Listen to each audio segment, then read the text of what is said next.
Let's draw the Lewis structure for potassium oxide, K2O.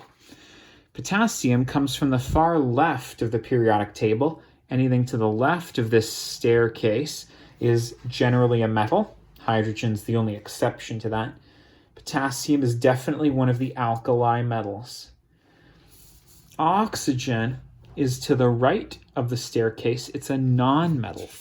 When metals and nonmetals combine, they form ionic compounds. The metals will give their electrons away to the nonmetals.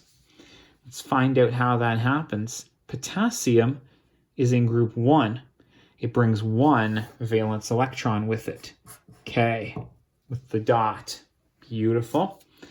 Oxygen is in group 16. It brings 6 valence electrons with it. 1, 2, 3, 4, 5, 6. Note that I spread them out before I doubled them up. Nonmetals want a full octet, or 8 electrons in its outer shell. This oxygen brings 6, which is close, but it's not quite there yet. Where is it going to get the extra 2? Well, this potassium as a metal will give away 1 of its electrons, and now oxygen has 7. That's great, but it's still not 8. You're going to need a second potassium atom to give up its electron.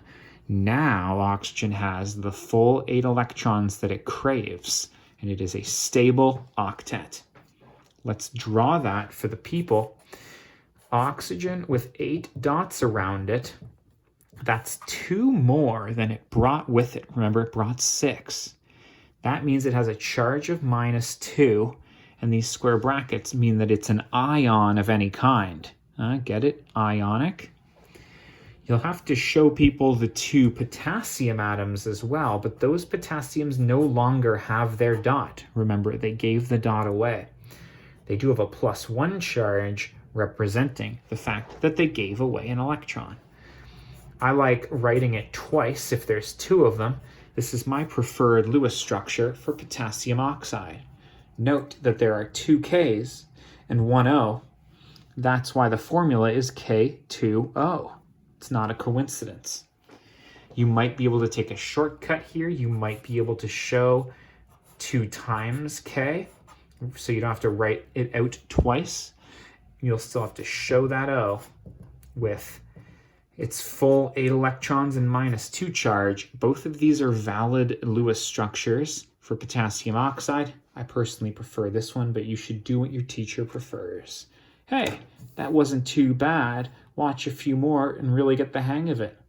Best of luck.